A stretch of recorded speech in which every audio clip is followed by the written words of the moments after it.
मी येतो. अशोक खराचं जे प्रकरण आहे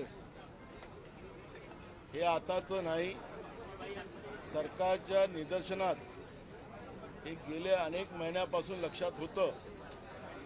पण नेमकी हीच तारीख का निवडली? एकनाथ शिंदे हे दिल्लीला भाजपच्या आकांना भेटायला गेलेत आणि ते इकडे फडणवीसांच्या खुर्चीला धक्का लागते का ही भीती निर्माण झाली. आणि म्हणून या घटनेमध्ये जो राजकीय वास येतो आहे त्याचं कारण आहे की महाराष्ट्रामध्ये एकनाथ शिंदे असतील की फडणवीस असतील यांच्यामधला जो संघर्ष आहे तो विधानसभेतही आम्ही पाहिलेला आहे. आणि त्याच्यामुळे या अशोक खरातला त्याच्या बंधुगिरीच्या बाबतची सरकारला माहिती असल्यामुळे त्याला ऐन वेळेवर हे सगळं वातावरण बदलवण्याच्या दृष्टिकोनातून आणि याचे धागे खराताचे देशाच्या गृहमंत्र्याबरोबर आहे. आणि म्हणून अशा पद्धतीचं हे ट्रँगल उभं करण्याचं काम या बंधुबाबाच्या प्रकरणात केलं गेलेलं होतं. आपल्याला लक्षात असेल, मी विधानसभेत बोललो की ज्या आयजी आहेत तिथले नाशिक विभागाचे,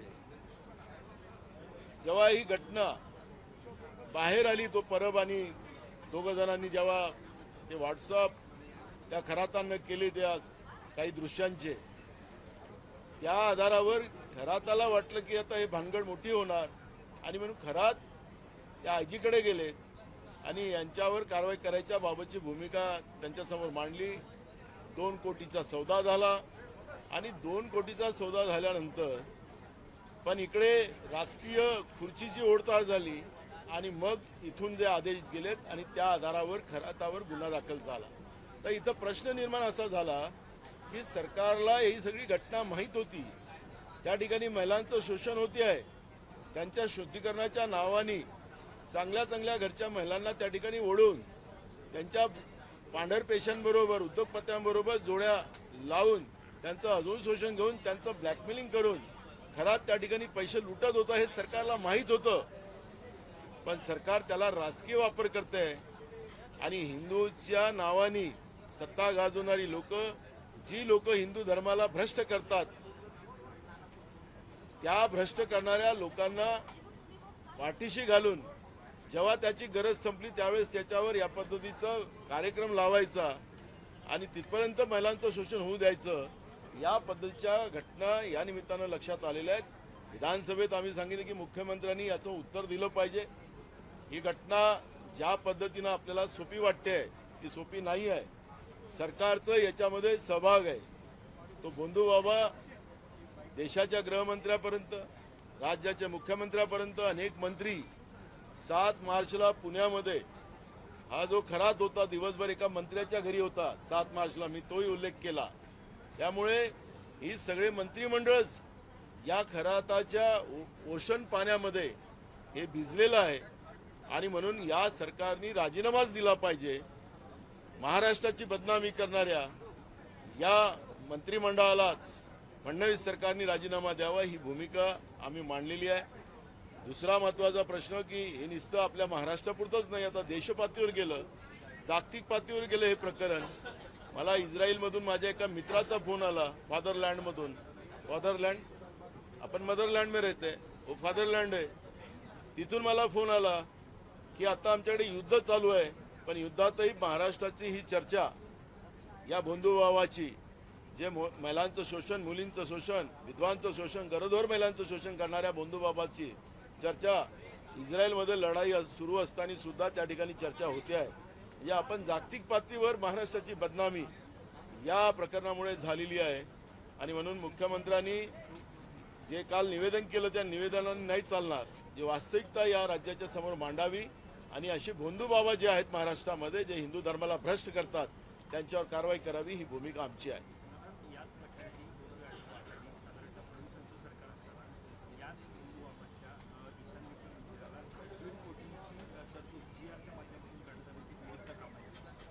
मी तो GR विधानसभेत दाखवलेला आहे.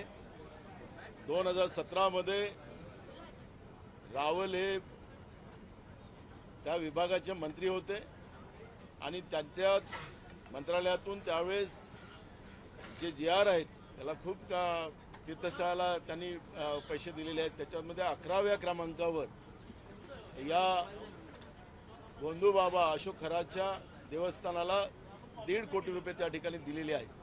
आणि त्याच्यामुळे हे जे आहे तिथं नळ योजना झाली, त्याच्यानंतर तिथं पाईपलाईन झाली, रस्ते झाले, त्याला 1.5 कोटी रुपयामध्ये मग त्याच्यामध्ये त्याला गट्टू लावून दिले, सगळे सौंदर्यीकरणाचं काम झालं त्याच्या आश्रमाचं. पण हा पापी खरात याचं सगळं पाप चालत असताना सरकार काय शांत बसलेले होतं आणि महिलांचं शोषण होऊ देण्याचं काम सरकारने केलेलं आहे, असं हे चित्र आपल्याला पाहायला मिळतं.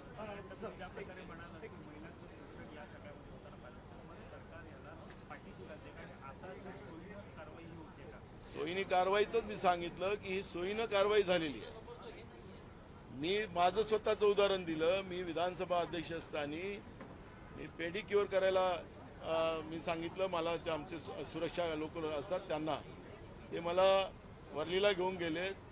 पण त्याला जाण्याच्या पहिले त्यांनी तिथल्या लोकल पोलिसांना कळवलं की इथं साहेब येतात आहेत आणि तिथं काय चुकीचे कामं होतात काय. त्यामुळे मी जेव्हा तिथं पोहोचलो तिथं पोलीस होती, तर मी आमच्या सिक्युरिटीला विचारलं तर सिक्युरिटीने मला सांगितलं की की आम्ही पहिलेच पोलीस पाठवून इथे सगळी तपास आम्ही केला. मग राज्याचे मुख्यमंत्री, देशाचे गृहमंत्री, राज्याचे मंत्रिमंडळातले लोक या अशोक खराच्या नाशिकच्या जो बनवलेला मोठा ऑफिस आहे इथं हे जायचे, त्याच्या आश्रमात जायचे.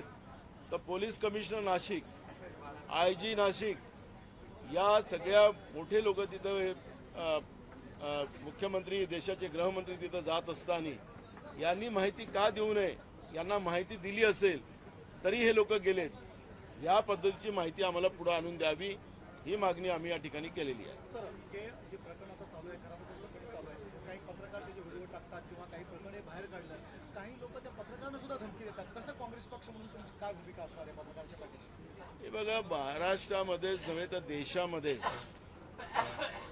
ज्या चौथा स्तंभाला ज्या पद्धतीनं दाबण्याचं काम, जो आमच्या मर्जीनं काम करणार नाही, आम्ही सांगू ते केलं जाणार नाही, तर तो आमचा दुश्मन आणि त्याच्यावर कारवाई केली जाणार, अशा पद्धतीची परिस्थिती आहे. मग तुम्हीच पत्रकार नाही तर महाराष्ट्राच्या विधिमंडळामध्ये हे 3 मुंडीचं सरकार जे आहे त्रिकुटाचं, या सरकारमध्ये आपल्याला पाहायला मिळतं की एकनाथ शिंदे हे BJPचं ऐकत नाही म्हणून त्यांच्या मंत्रिमंडळाच्या लोकांना पैसे द्यायचे नाहीत. आणि परवा तर आपण साताऱ्यामध्ये घटना पाहिलीच, त्यांच्या मंत्र्यालाच बदलवलं, मारलं, हाताची अंगठी तुटली आणि ते पोलिसांच्या माध्यमातून मारवलं. म्हणजे आमच्याशी खाजवलं, तुम्ही मंत्री असा, उपमुख्यमंत्री असा, तुम्हाला आम्ही ठोकू, अशा पद्धतीची परिस्थिती, तानाशा व्यवस्था आज महाराष्ट्रामध्ये निघालेली आहे. त्यामुळे पत्रकारच नाही तर राज्यातल्या मंत्रिमंडळातले लोक सुद्धा आता सुरक्षित नाही, असं चित्र आपण पाहतोय. एप्स्टीन हा तुरुंगात मृत पावलेला होता, तसा हा अशोक खराती जिवंत राहायला पाहिजे अशी व्यवस्था करा. मी आज ती भूमिका मांडली की आपल्याला बदलापूरची घटना माहिती आहे. अक्षय शिंदेला ज्या पद्धतीने एन्काउंटर केलं आणि त्या शाळेतल्या संचालक मंडळाला वाचवण्याचा जो प्रयत्न झाला, त्याच्यानंतर सुमोटो हायकोर्टाने हे प्रकरण ताब्यात घेतलं आणि पोलिसांचं बिना पाण्यानं त्यांची हजामत केली, ही सुद्धा आपण विसरलेलो नाही. त्याचप्रमाणे अशोक खरातची फाईल तयार झाल्यानंतर, एप्स्टीन फाईल तयार झाल्यानंतर महाराष्ट्रातली ही अशोक खरातची, त्याच्यानंतर अशोक खरात जिवंत राहील की नाही राहील शंका आमच्या मनात आहे. आणि म्हणून ते मी बोलून विधानसभेत दाखवलेलं आहे. आणि म्हणून पहिलेच, कारण की अक्षय शिंदेचं प्रकरण मला माहिती आहे, माझं चुकून मी अक्षय शिंदेच्या जागी मी अक्षय शिंदे आणि मग एकदम एकनाथ आलेलो होता, मी त्याला म्हटलं की मी एकनाथ नाही त्याचं, तर त्याच्यामुळे मी तिथं थांबलो. ते शिंदे म्हटलं तर एकदम येऊन गेलं मला, कारण गेम घासकीच चालू आहे. त्यामुळे मला ते भीती आहे की या अशोक खरातचं सुद्धा अक्षय शिंदे होईल का, आणि म्हणून हे झालं नाही पाहिजे, त्याची भूमिका आम्ही मांडली. खरातांची संबंधित जे ट्रस्ट आहे त्या सर्व ट्रस्टींची आता चौकशी होणार आहे. ट्रस्टीची तर झालीच पाहिजे. मी त्या दिवशी बोललो, आजही बोलतो, ते एकट्याच चाकणउकण ज्या मॅडम होत्या त्यांनाच राजीनामा द्यावा लागला. जे मंत्री, जे मुख्यमंत्री, जे देशाचे गृहमंत्री या खराचे जे लोक सोबतीला होते आणि त्या ओशन पाण्याचा स्वाद यांनी घेतलेला आहे, तर मग यांचे राजीनामे का नाही? ती महिला आहे म्हणून तिचा राजीनामा. आणि मग हे काय, हे कशासाठी जात होतं तिथं? नुसतं ओशन पाणी प्यायला जात होते. आणि म्हणून यांनी राजीनामे दिले पाहिजेत, ही मागणी आमची आहे. आजच बिल आलं महिला सुरक्षेचं पुन्हा. ते एकीकडे महिला सुरक्षा सांगायचं आणि महिलालाच बळी चढवायचं.